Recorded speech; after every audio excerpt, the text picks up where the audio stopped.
जय श्री राम।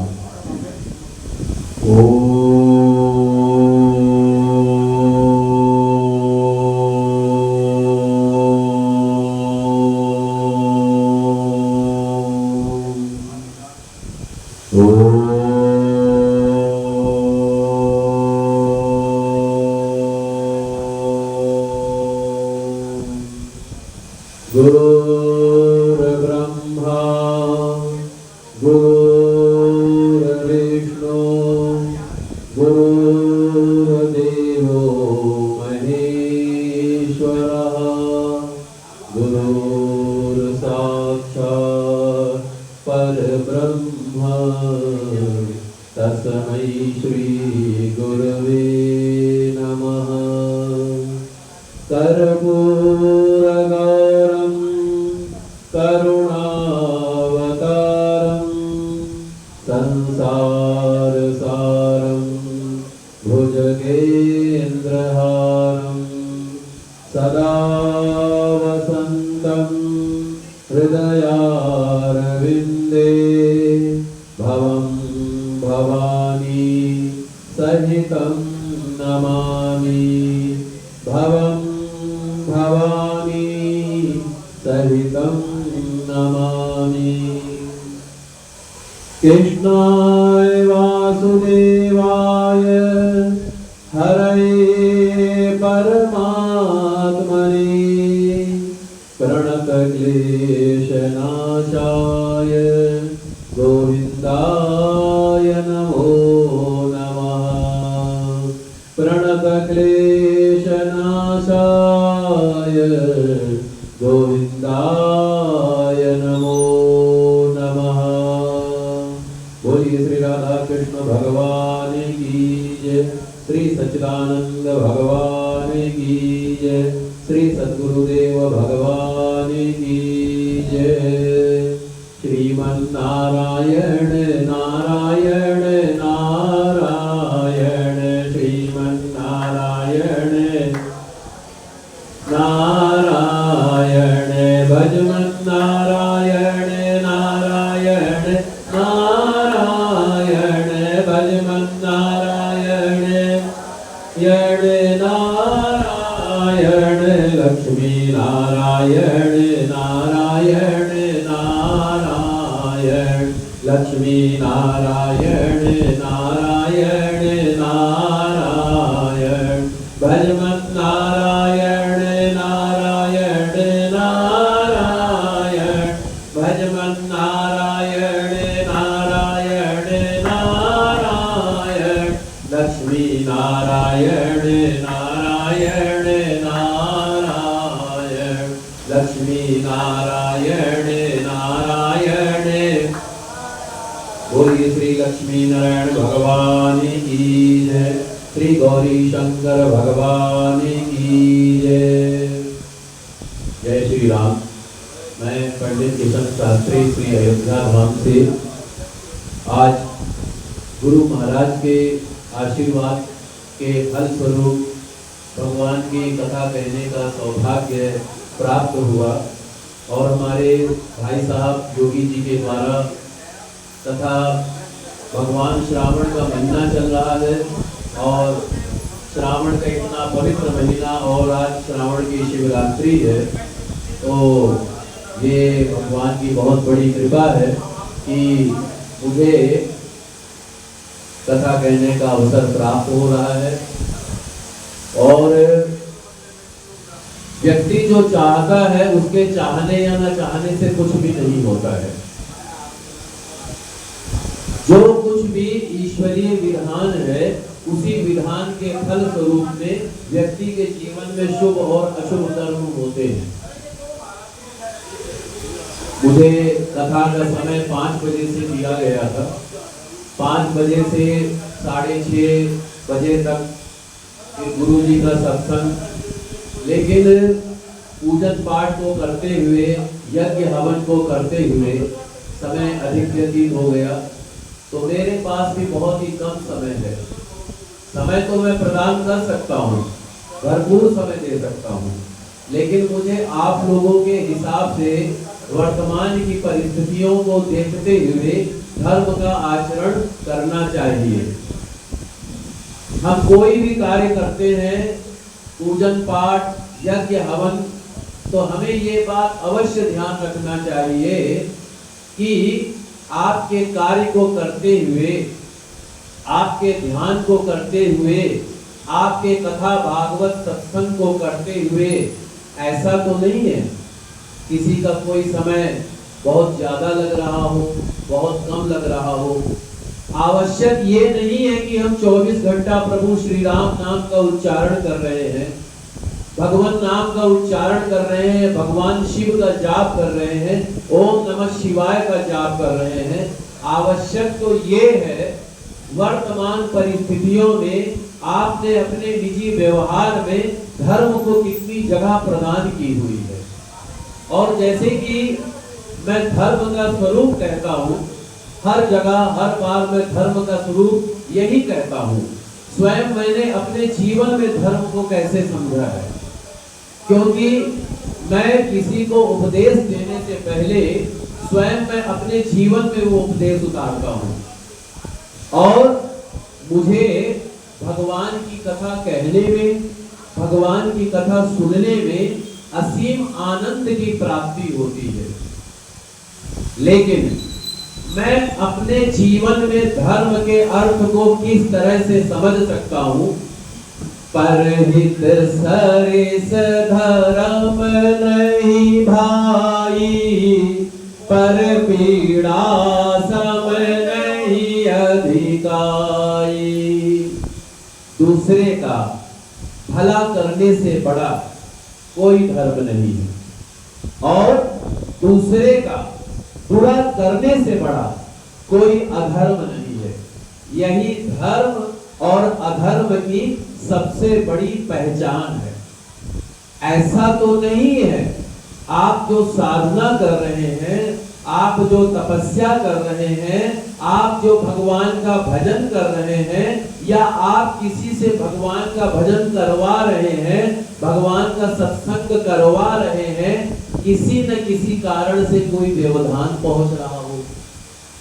भगवान का तो हम भजन 24 घंटे कर सकते हैं, पर बुद्धिमता की बात ये है हमें वर्तमान की परिस्थितियों को देखते हुए धर्म का आचरण करना चाहिए। जैसे कि पूजन हो रहा था, तो वो पूजन जैसे समय होता है कि भाई 5 बजे से कथा होनी है, तो 4 बजे आके आधे घंटे में पूजन। अब उससे कितना आगे का समय बढ़ गया है, और मैं अगर अभी 3 घंटे की कथा करूं तो आप लोगों को अव्यवस्था होगी। मुझे तो आनंद आ रहा है सत्संग में, क्योंकि उसके तत्व को मैं समझ रहा हूँ, भगवान की कथा को मैं समझ रहा हूँ। लेकिन मेरा कर्म है भगवान की कथा कहना, भगवान का सत्संग करना मेरा कर्म है, मेरा धर्म है। क्यों मेरा धर्म है? क्योंकि मैं ब्राह्मण कुल में उत्पन्न हुआ हूँ, प्रभु श्री राम की नगरी में उत्पन्न हुआ हूँ। और आप लोगों को सूचना प्रदान कर दूं, जो आप अयोध्या की रामलीला देखते हैं उसका डायरेक्शन भी मैं करता हूँ। 40 करोड़ दर्शकों द्वारा हमारी रामायण को देखा गया है, गिनीज बुक में वो रामायण दर्ज हो गई है, उसका मैं डायरेक्टर। तो मैं बड़े बड़े बॉलीवुड कलाकारों को, बड़े बड़े सांसदों को मैं अभिनय सिखाता हूँ, और स्वयं भी मैं रामायण में कई पात्र निभाता हूँ। लेकिन मुझे अपने आप को नहीं देखना है, मुझे आप सबको देखना है। कहीं ऐसा तो नहीं है मेरे कर्म से, मेरी वाणी से, मेरे व्यवहार से किसी का अहित हो रहा हो, किसी को कोई परेशानी हो रही हो, किसी को कोई तकलीफ हो रही हो, तो हमें स्वयं में ऐसा कर्म नहीं करना चाहिए। अगर हम ऐसा कर्म करते हैं तो हमें जो है, हम कितना भी भगवान का भजन पूजन करें, उसका पुण्य फल हमें प्राप्त नहीं होता है। क्यों? क्योंकि भगवान का वास हर एक में है। आत्मा सो परमात्मा, सब में ईश्वर का वास है। और अगर आपके व्यवहार के द्वारा, आपके वाणी के द्वारा, आपके कर्म के द्वारा किसी को किसी प्रकार का भी कष्ट पहुंचता है तो वो जो है अधर्म है, वो धर्म नहीं है। मेरे मन में एक बात बहुत ज्यादा आती है श्रद्धा के ऊपर, भक्ति के ऊपर।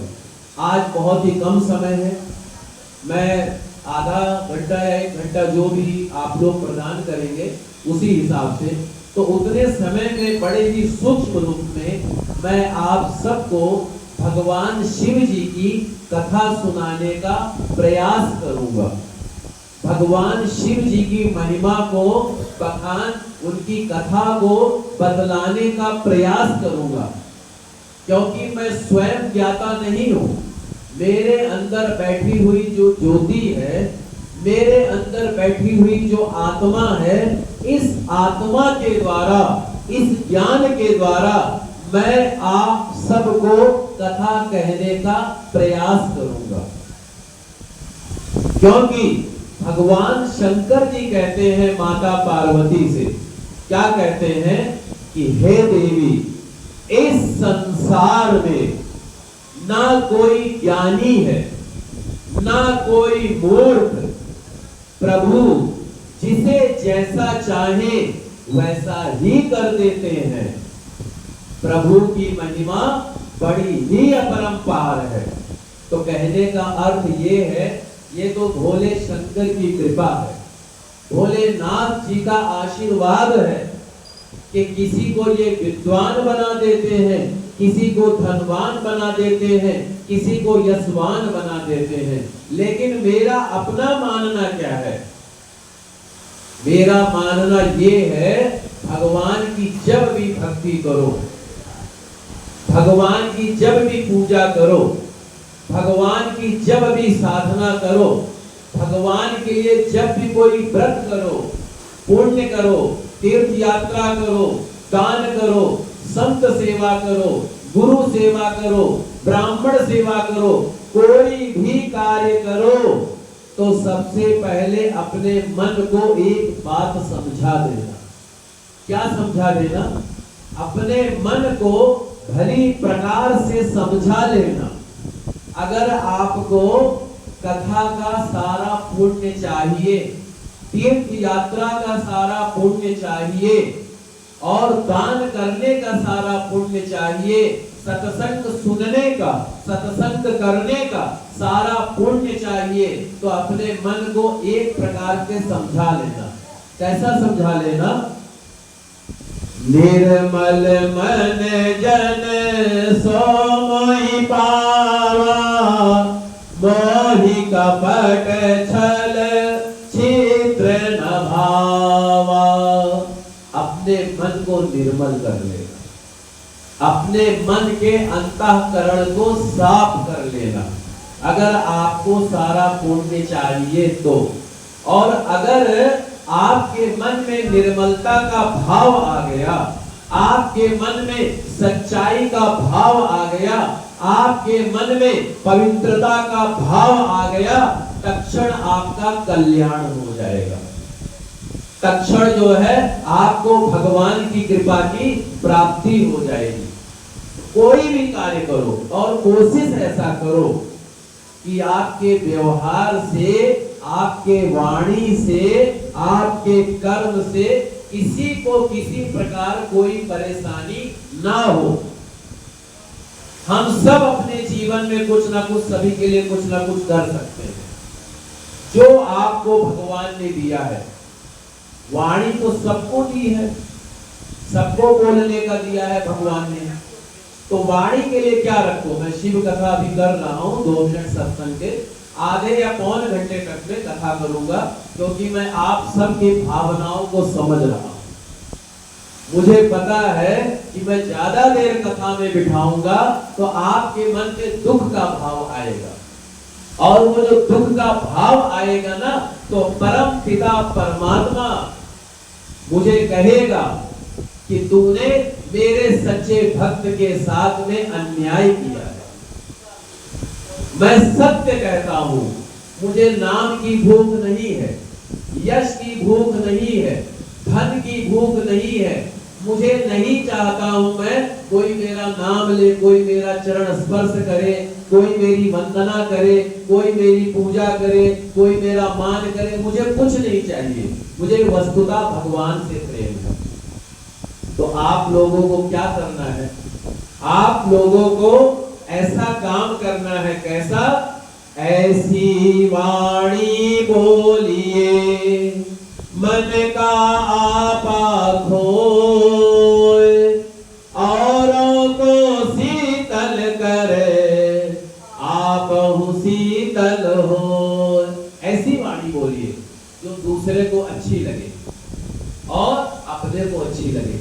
अब हमारे पास पैसा नहीं है तो वाणी तो है, हम चाहे किसी को गाली दे दे, चाहे किसी को अच्छा बोल दे, ये आपका पहला कर्म हो गया।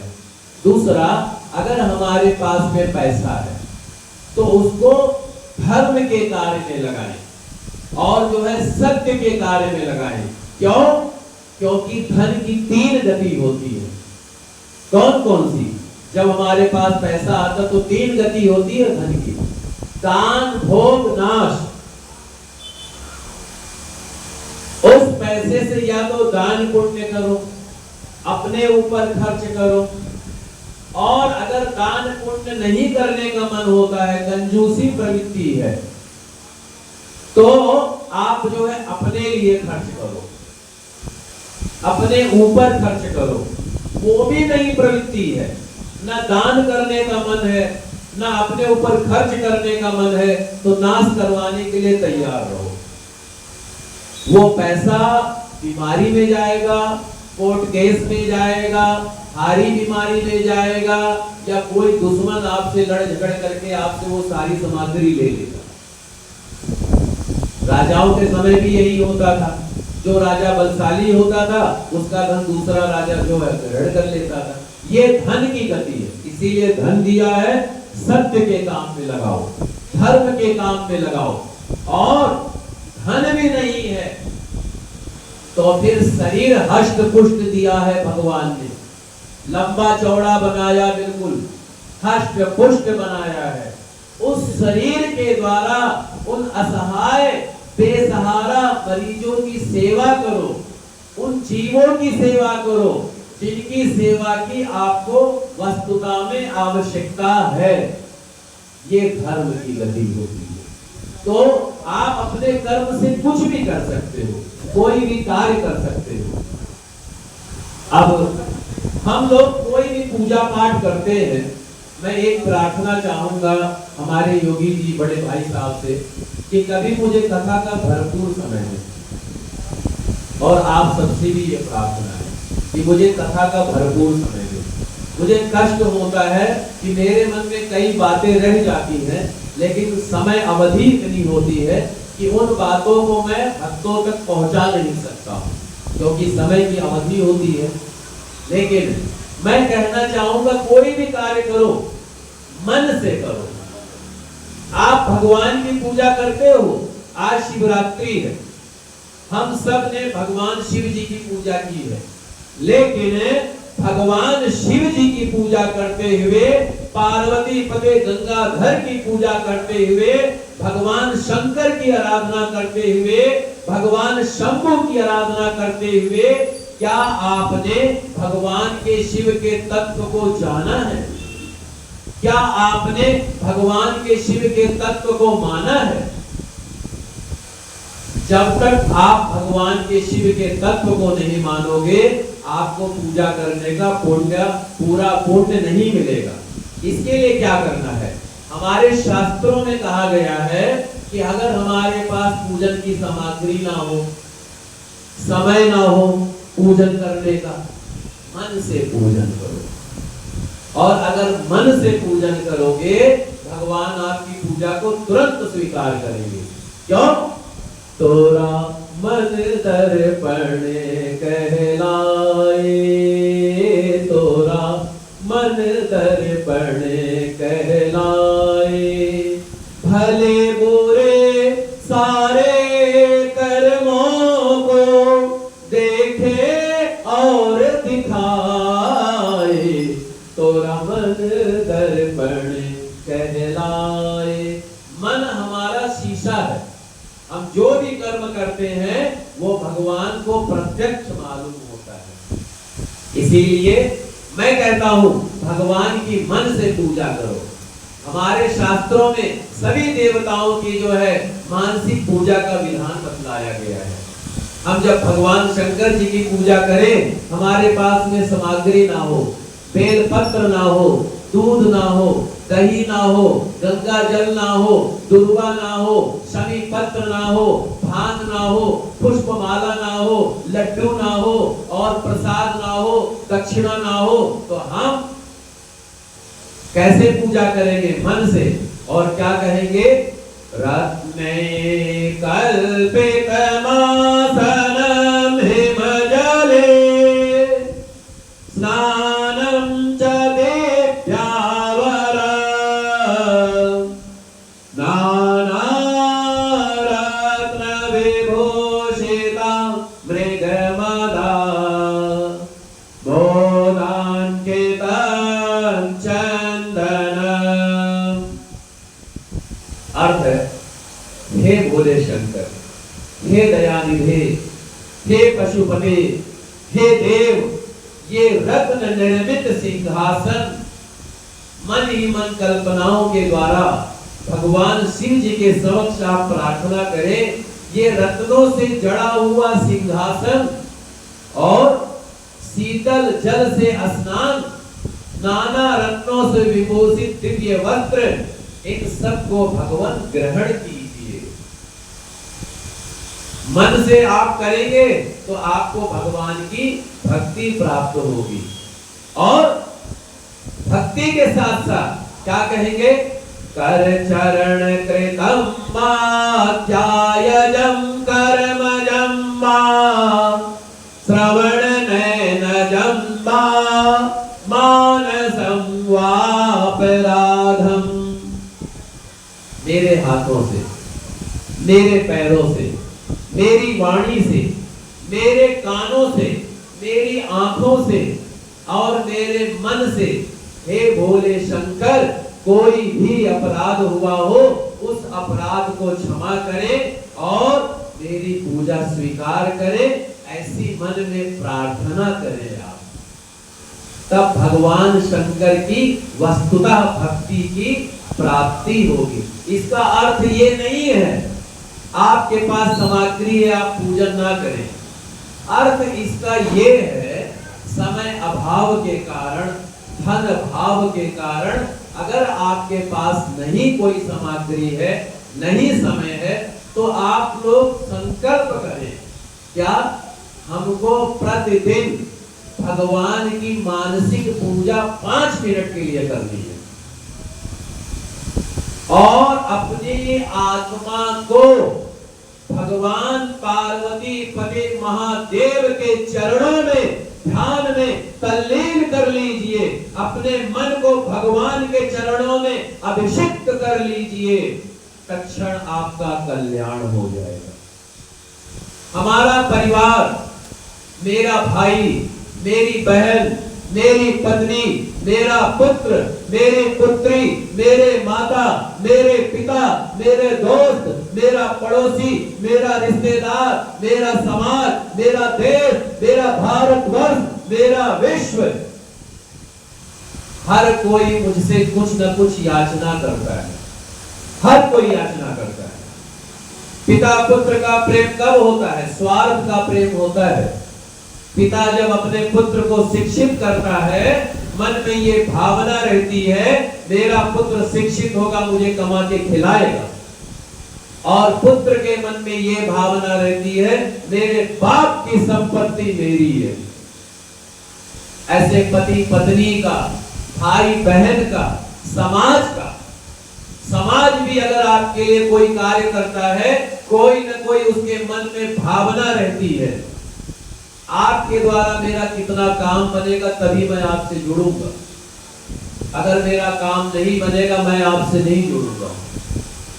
अंदर की बात है ये। ऊपर से कोई कितना भी कह दे आप बहुत अच्छे हैं, बहुत प्यारे हैं, लेकिन वस्तुतः स्वार्थ का संबंध है सारे संसार का और भगवान का मन का संबंध।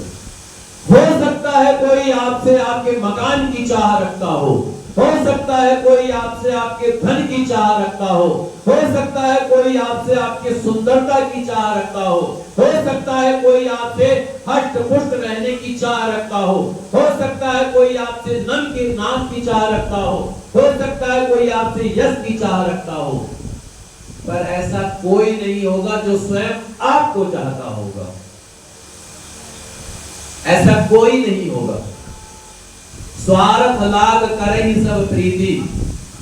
देवताओं का भी स्वार्थ होता है, लेकिन हमारे भोले शंकर क्या कहते हैं, हमारे उमापति महादेव जी क्या कहते हैं, ना ही मुझे तेरा धन चाहिए, ना ही मुझे तेरा यश चाहिए, ना ही मुझे तेरा नाम चाहिए, ना ही मुझे तेरा वैभव चाहिए, मुझे तो सिर्फ और सिर्फ तू चाहिए।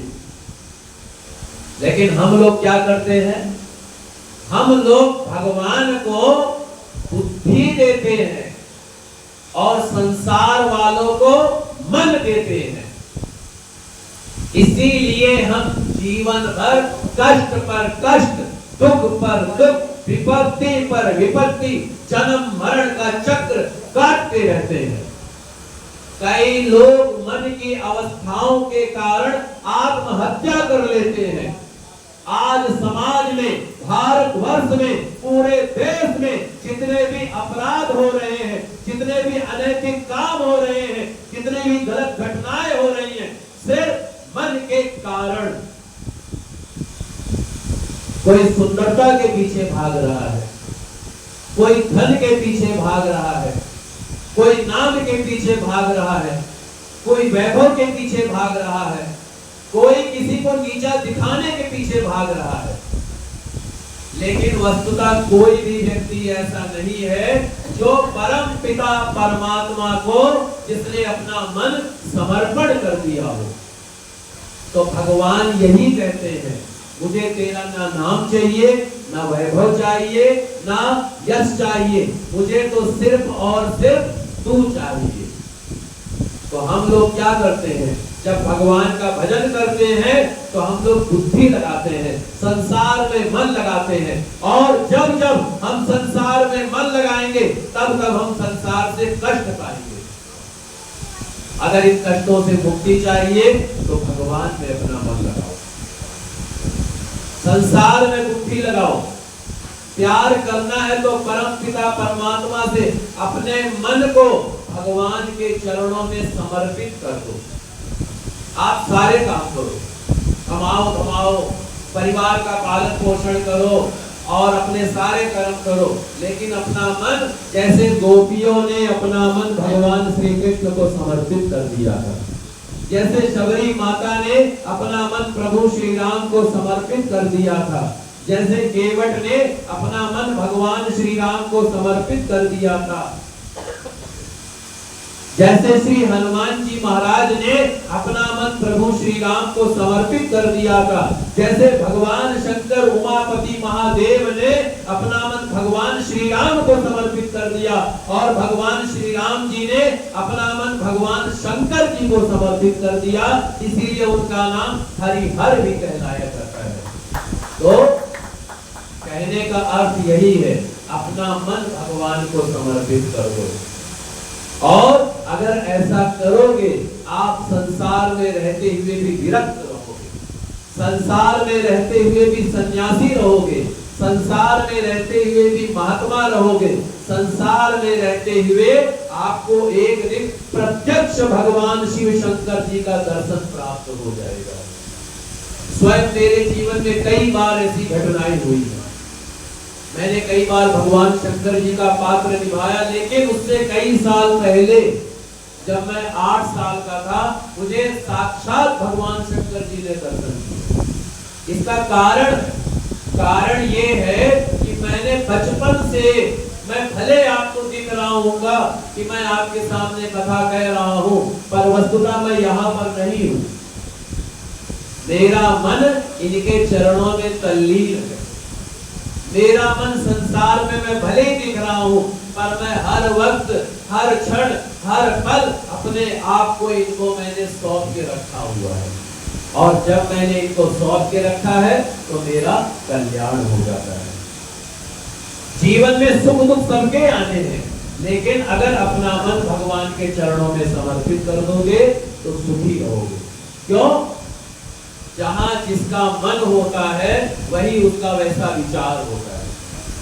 अगर अपने विचारों को पवित्र रखना है, भगवान के चरणों में अपने मन को लगाओ। अब मैं आपको भगवान शंकर जी की कथा के बारे में सूक्ष्म रूप से बताता हूँ।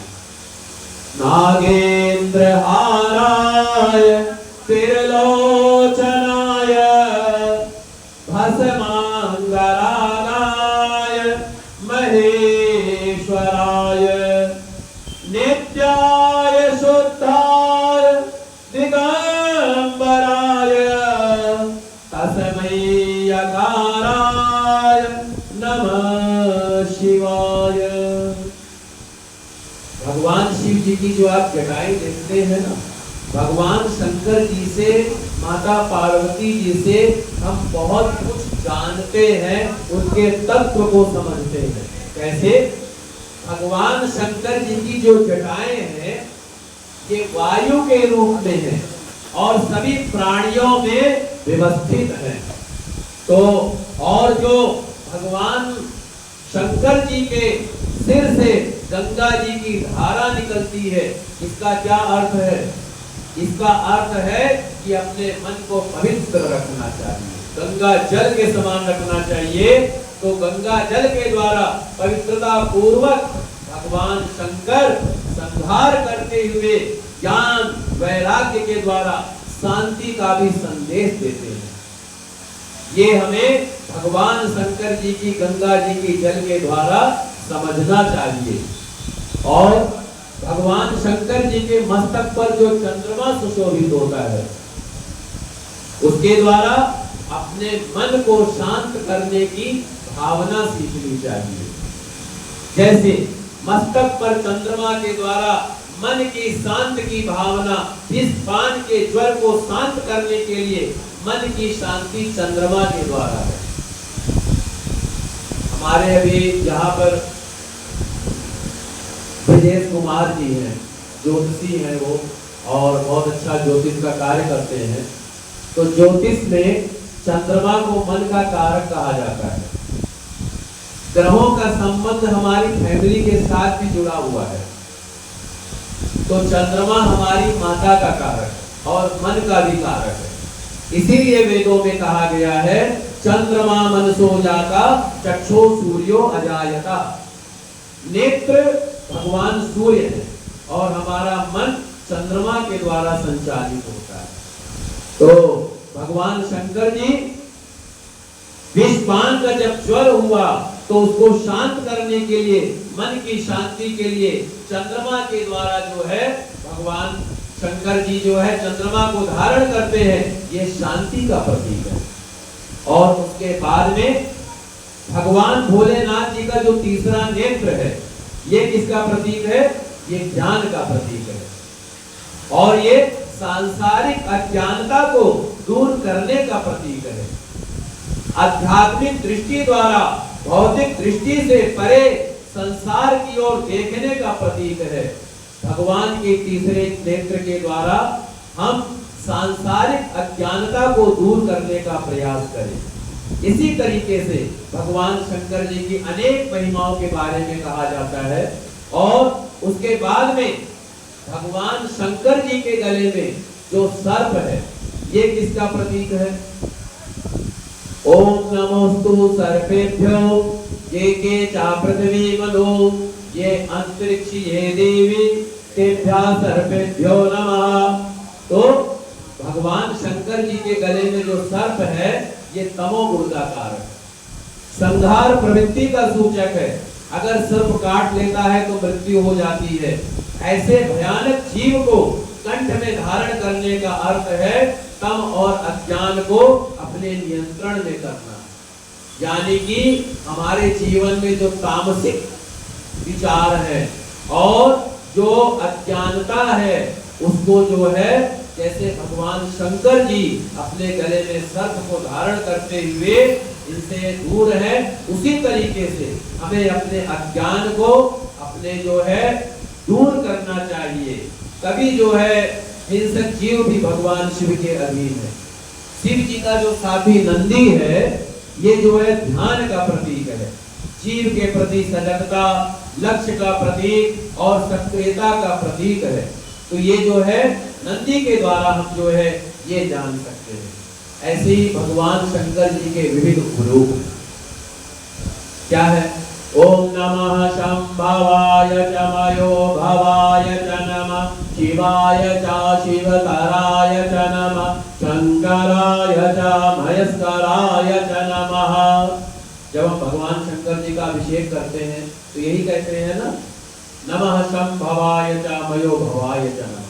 अच्छा, अब आप लोगों को मैं थोड़े शब्दों के द्वारा मैं ये कहूंगा कि हमें ये कैसे मालूम हो कि हम पर भगवान शिव शंकर जी की विशेष कृपा है।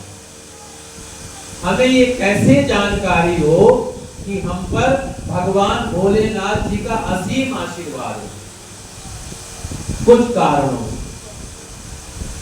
आप सोमवार का व्रत करते हैं, प्रदोष व्रत का पूजन करते हैं और भगवान शंकर जी की आराधना करते हैं और आपको आराधना करते हुए काफी समय व्यतीत हो चुका है। बचपन से लेकर के अभी तक भगवान शंकर जी का पूजन करते आ रहे हैं, लेकिन क्या आपको कभी ये जिज्ञासा हुई कि भगवान शंकर जी की कृपा कैसे प्राप्त हो रही है? मुझे ये कैसे मालूम किया जाए कि भगवान शिव जी की कृपा मुझ पर हो रही है?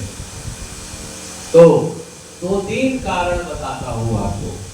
पहला, अगर आपको भविष्य की घटनाएं, भविष्य में होने वाली जो शुभ और अशुभ कर्म है वो अगर आपको जानकारी होने लग जाए, आपको पता चल जाए मेरे साथ ये कुछ हो सकता है या होने वाला है, तो आप समझ लेना भगवान शंकर जी की विशेष कृपा आप पर हो रही है। दूसरा कारण, जो भी आप बोलते हो, जैसा कि मैंने कहा था, ऐसी वाणी बोलिए मन का आपा खोए, औरों को शीतल करे आपो शीतल हो। तो आप जो शब्द बोलते हैं, आप जो वाणी बोलते हैं, किसी के लिए, अच्छे के लिए, बुरे के लिए नहीं, अच्छे के लिए, अगर आपकी कही हुई बात सत्य हो जाए, आपने किसी को कह दिया आपका मकान इतने समय बाद बन जाएगा, तो उसका मकान बन गया। आपने किसी को बोल दिया आपको जो है पुत्र का योग है, पुत्र हो जाएगा, पुत्र हो गया। आपने किसी को बोल दिया जाओ कल तुम्हारी नौकरी लग जाएगी, नौकरी लग गई। आपने किसी को बोल दिया तुम्हारा ये कार्य हो जाएगा, हो गया। तो जब आपके साथ ऐसा होने लग जाए तब आप समझ लेना भगवान शंकर जी की कृपा आप पर प्राप्त हो रही है। लेकिन कहीं ऐसा ना हो, साधना करते करते, भगवान का भजन करते करते, भगवान की गति पा करके, व्यास गति पा करके, धनवान हो करके, यशवान हो करके, वैभवशाली हो करके, कहीं ऐसा ना हो आपके अंदर अहंकार आ जाए। और अगर आपने अहंकार के द्वारा किसी को बोला जा तेरा ये नाश हो जाए, तुझको ये कष्ट मिले, तो अगर आप ऐसा करेंगे तो जो आपकी भक्ति है, वो शक्ति है, वो सर्वथा के लिए विलुप्त हो जाएगी। पहाड़ों में, कंदराओं में बड़े बड़े देवता, ऋषि, मुनि, महामुनि बहुत बड़ी बड़ी तपस्याएं करते हैं, बड़ी बड़ी साधनाएं करते हैं, और मुझे इस बात का बड़ा आश्चर्य होता है, गुरु की पदवी प्राप्त होने के बाद में, ब्राह्मण की योनि प्राप्त होने के बाद में, और सत्कर्म को प्राप्त होने के बाद में, भगवान के निकट होने के बाद में आपके अंदर अज्ञानता क्यों है? आपके अंदर मति भ्रम क्यों है?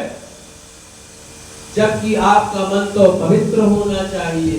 तो इसीलिए है क्योंकि अपना मन भगवान में नहीं लगाया है।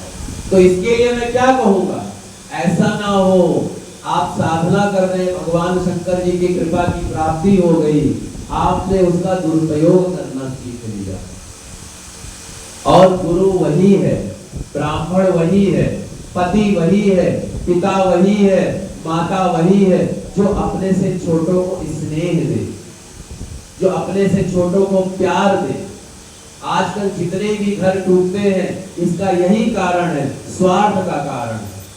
जब हमारी बेटी किसी के घर जाती है तो वहां पर ससुराल वाले अगर अपने मन में ये विचार कर ले ये हमारी सगी बेटी है, तो शायद किसी का घर नहीं टूटेगा। या जब किसी की बेटी हमारे घर आती है, हमारे मन में ये भावना आ जाए ये हमारी बिटिया रानी है, तब शायद घर न टूटे। लेकिन ये जो स्वार्थ का संबंध हो जाता है ना, इस वजह से समस्याएं उत्पन्न होती हैं। तो इसके लिए क्या करना चाहिए? इसके लिए हमें जो है वाणी अच्छी बोलनी चाहिए, क्योंकि आपके बोली से किसी का घर बस भी जाता है, किसी का घर उजड़ भी जाता है। तो इसीलिए आपको भगवान ने जो भी सब कुछ दिया हो उसको उचित जगह, अच्छी जगह प्रयोग करो, बुद्धि को अच्छे जगह प्रयोग करो। किसी का अपमान करने के लिए, किसी की निंदा करने के लिए बिल्कुल भी प्रयोग मत करो। तो भगवान शंकर जी ने, भस्मासुर ने वरदान मांगा था कि मैं जिसके ऊपर हाथ रखूं वो भस्म हो जाए, लेकिन उसके मन में पाप पल रहा था। साधु तो एक महात्मा भी है, साधु तो एक कालनेमी भी है, लेकिन फर्क सिर्फ इतना है, ऐसा आवश्यक नहीं है हमने चोला धारण कर लिया पर जब तक अपने मन को हमने साधु के रूप में धारण नहीं किया कोई अर्थ नहीं है। तो इसीलिए जब आप हमारे, जब भी व्यास गद्दी पर हो, गुरु की गद्दी पर हो, आप कहीं उच्च जगह पर हो, अच्छी जगह पर हो, आपके मन में अहंकार बिल्कुल नहीं आना चाहिए। आप घर के मुखिया हैं, आपका स्वभाव ऐसा होना चाहिए घर के सारे सदस्य आपसे मिलने के लिए बेताब रहे, ना कि ऐसा हो आप जैसे जाए घर के सब लोग भाग जाए,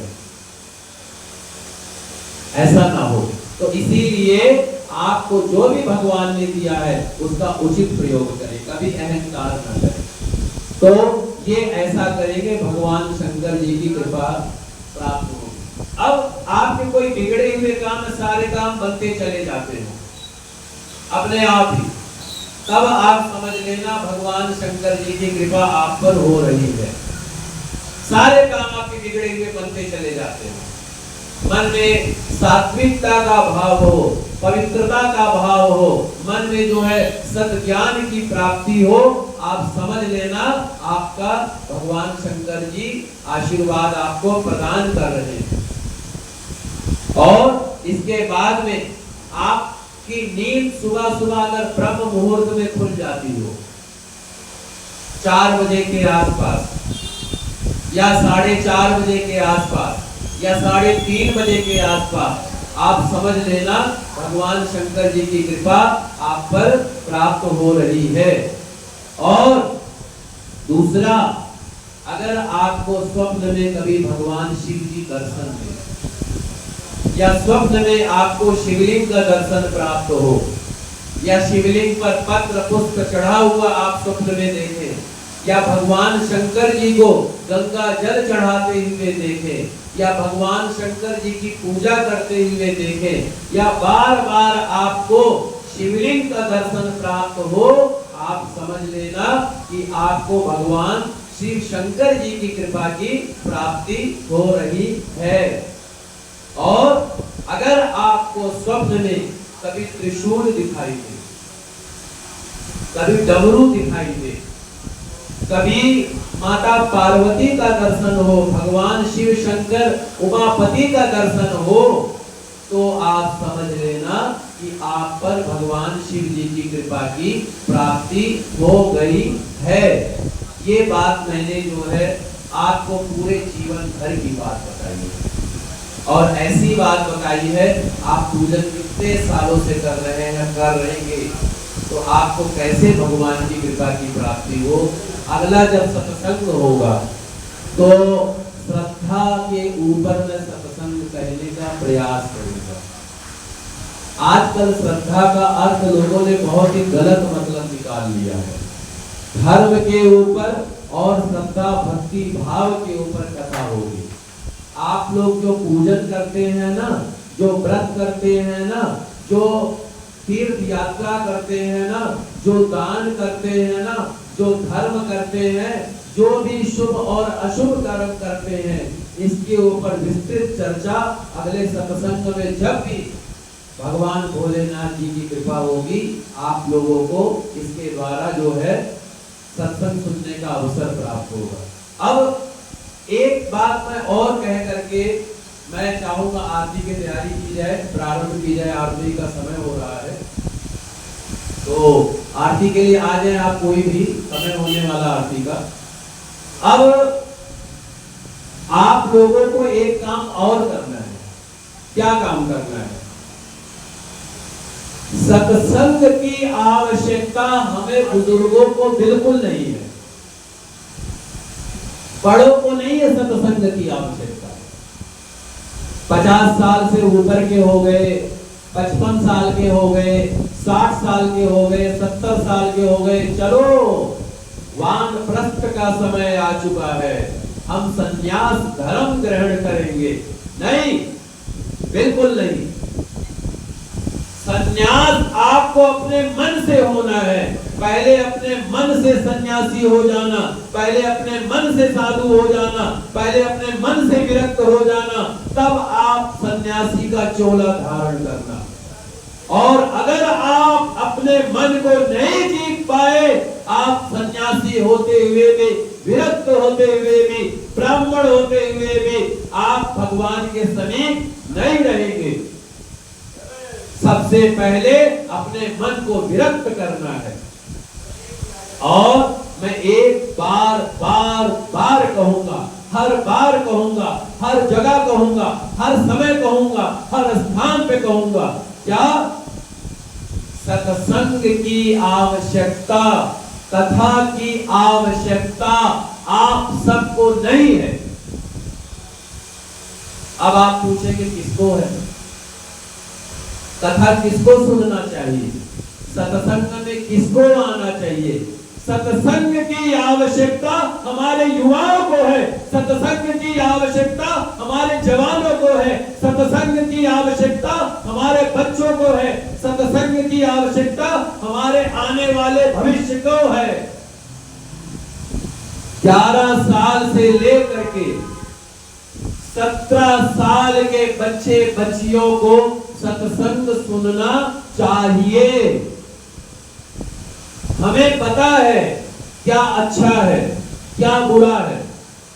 हम बच्चों को कहते हैं तुम ऐसा करना, वैसा करना, ये करना, बच्चे हमारा कहना नहीं मानते, बच्चे हमारे हिसाब से नहीं चलते। आजकल की जो बच्चियां हैं फैशन परस्त में, भौतिकता में और इतना तल्लीन हो गए हैं कि सत्संग से, कथा भागवत से, संत दर्शन से, गुरु के दर्शन से उनमें कोई चाव नहीं है, उनमें कोई भाव नहीं है, उनमें कोई भक्ति नहीं है। तो सत्संग जो है बच्चों के लिए है। जब बच्चों का भविष्य निर्माण होने वाला होता है। 15 साल की उम्र से लेकर के 18 साल की उम्र तक 3 साल ऐसा समय होता है जब बच्चा एक महानायक भी बन जाता है और एक भ्रष्ट अपराधी भी बन जाता है। आज हमारे समाज में जो अपराध की प्रवृत्ति हो रही है, हमारे समाज में जो आज अनैतिक घटनाएं हो रही हैं, इसका कहीं ना कहीं कारण ये है, हमारा युवा आज भटक चुका है, हमारी बहनें आज भटक चुकी है, हमारी बच्चियां आज भटक चुकी है। उनको कोई राह दिखाने वाला, उनको कोई सही रास्ता दिखाने वाला कोई भी नहीं है। आप अगर कहेंगे अपने बच्चों को बेटा सुबह 5 बजे उठो, वो नहीं उठेगा। आप अपने बच्चे से को बेटा इंस्टाग्राम पर रील मत बनाना, वो नहीं मानेगा। आप अगर अपने बच्चे से कहोगे बेटा व्हाट्सएप ज्यादा मत खेलना, वो नहीं मानेगा। आप अगर अपने बच्चे को कहोगे बेटा ये काम मत करना, वो नहीं मानेगा।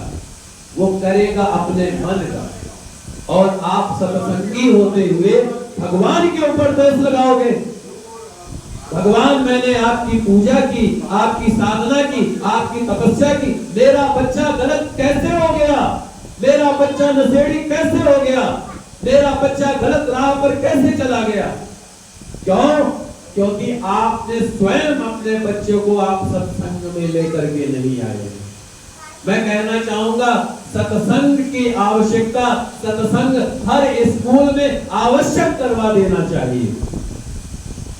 महीने में एक बार हर स्कूल में कथा होनी चाहिए, सत्संग होना चाहिए।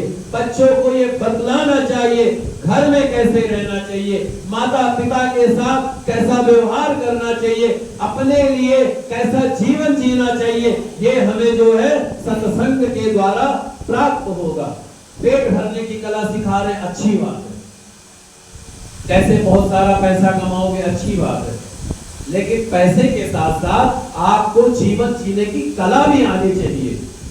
अगर आपको जीवन जीने की कला नहीं आई, कोई आत्महत्या करके मरेगा, कोई नशे की तरफ जा करके मरेगा, कोई गलत काम को करके मरेगा, कोई चोरी करके मरेगा, कोई डकैती करके मरेगा, कोई किसी का खून करके मरेगा। क्योंकि उसके जीवन में ज्ञान का प्रादुर्भाव नहीं है। उसको भौतिकता की चीजें तो सब कुछ सिखाई गई है। बेटा पैसा कैसे कमाओगे, ये कोर्स करोगे इतनी अच्छी नौकरी लग जाएगी, ये काम करोगे इतना बिजनेस बना लोगे। पर क्या करोगे उन बिजनेस का, क्या करोगे उन पैसों का? अगर आप नशेड़ी हो गए, शराबी हो गए, कबाबी हो गए, मांसाहारी हो गए, क्या करोगे उन पैसों का? करोड़ों अरबों रुपया आपका कूड़े के समान चला जाएगा। और क्या करोगे नाम का, क्या करोगे यश का? अगर नाम कमाना है, यश कमाना है, आप सत्संग में आपको नहीं आना है।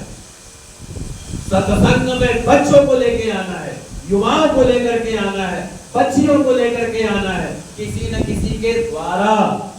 और आज के समय में सत्संग श्रीमद् भागवत कथा नहीं, श्री राम कथा नहीं, श्रीमद् भागवत गीता नहीं। आज के समय में सत्संग की सबसे ज्यादा आवश्यकता है आपके लौकिक व्यवहार की। आप रामायण के द्वारा क्या सीखते हैं, आप श्रीमद् भागवत गीता के द्वारा क्या सीखते हैं, आप जो है महाभारत के द्वारा क्या सीखते हैं, आप वेदों के द्वारा क्या सीखते हैं, आप कर्म कांड के द्वारा क्या सीखते हैं, आप ज्ञान के द्वारा क्या सीखते हैं। ये आपको बहुत ही आवश्यक है बच्चों को बतलाना। और जिस दिन आपका बच्चा ऐसा हो जाएगा, उस दिन एक हमारे नए भारत का निर्माण होगा।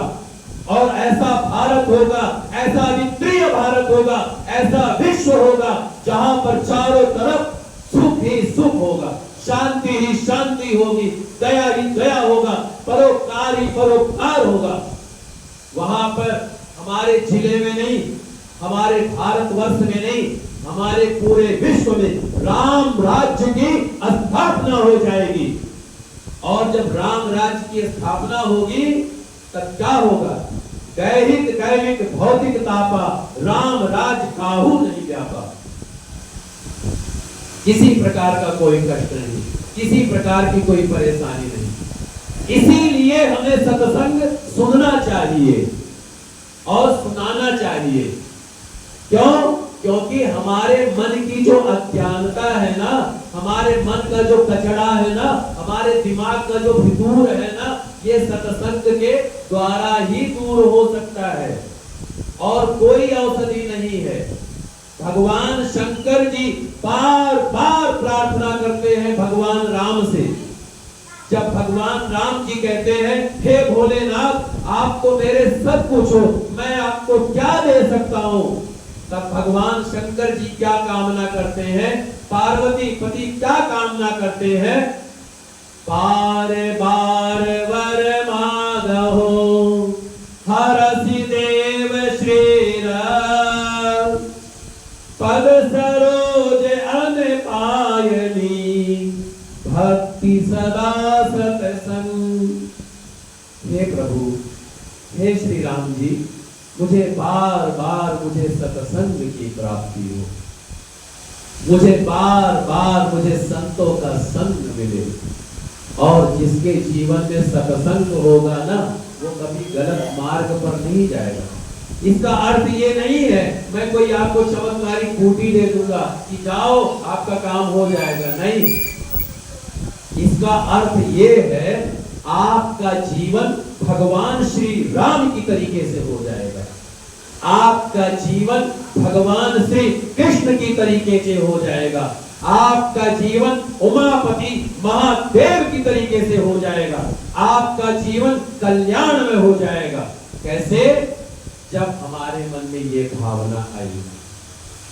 तो कहने का अर्थ यही है कि बार बार सत्संग जो है हमें अपने बच्चों को लाना चाहिए। आप लोग नियम बनाए, किसी न किसी बहाने के द्वारा, चाहे चॉकलेट के द्वारा, चाहे बाजार में घुमाने के द्वारा, किसी न किसी तरीके से, बेटा अगर तुझे ये चाहिए, साइकिल चाहिए, तुझको 1 घंटा कथा सुनना पड़ेगा, बेटा तेरे को ये चीज चाहिए, तेरे को ये करना पड़ेगा। जब वो धीरे धीरे आएगा ना सत्संग में, तो हम महात्माओं को क्या करना है, आजकल की बच्चों की समस्याओं को देखते हुए सत्संग करना है, उनके मन के भावों को समझना है, उनके जो है उनको समझना है। और जब हम उनके भावों को समझ करके उनका हम निराकरण करेंगे, तब बच्चे सत्संग से जुड़ेंगे, तब बच्चे कथा भागवत से जुड़ेंगे, तब कोई भी बच्चा नशे की तरफ नहीं जाएगा, कोई भी व्यक्ति गलत काम नहीं करेगा, कोई भी व्यक्ति डकैती नहीं करेगा, खून कत्ल नहीं करेगा, कोई आपराधिक प्रवृत्ति नहीं होगी। मैंने कुछ समय ज्यादा ही ले लिया है और मैं यही कहा भी मैंने कथा के शुरुआत में, अपना मन, लेकिन वस्तुतः हमारा मन यहाँ पर नहीं है। अगर हमारा मन होता तो हम घड़ी नहीं देखते, हम बार बार आंखों की तरफ नहीं देखते कि पंडित जी बहुत लंबी लंबी छेड़ दिए, अब थोड़ा बस भी करो, खाना पीना। अगर भगवान की भक्ति होगी तो गोपियों के जैसे हो जाएगी, कोई भी सुध नहीं रहेगी आपको, सबरी के जैसे हो जाएगी। थोड़ा सा ये लेके चलना। तो मैंने थोड़ा ज्यादा समय लिया, भगवान आप सबका कल्याण करे और मैं आशीर्वाद दूंगा आप सबको। क्या? श्री कृष्णा कुशलम करोतु भवता धाता प्रजानां सुखं निर्विघ्नं गणनायका प्रतिदिनं भानु प्रतापोदय। भगवान श्री कृष्ण आपका कुशल मंगल करे, ब्रह्मा जी परिवार की वृद्धि करे और धाताम प्रजानां सुखम, भगवान गणेश जी आपके सभी कार्यों को निर्विघ्न संपन्न करे, कोई भी कार्य में कोई भी बाधा न आए। भानु प्रतापोदयम शंभुस्ते धन धान्य कीर्ति मधुरम, भगवान उमापति महादेव धन धान्य से हम सबको संपन्न रखे और गंगा मैया हमारे किए हुए पापों को क्षमा करें। इसके साथ में आप सबका बहुत बहुत धन्यवाद। जय श्री राम, जय श्री राम, जय श्री राम। हर हर महादेव, हर हर महादेव, हर हर महादेव। जय श्री राम। आइए आरती करें, उसके बाद में प्रसाद भी करें। जय श्री राम। आइए आ जाए भाई साहब, आप जोड़ी जी आप आए, आप आए। आरती में सम्मिलित होंगे। जय श्री राम। थाली में रख दीजिए ऐसे, थाली थाली नहीं होगा।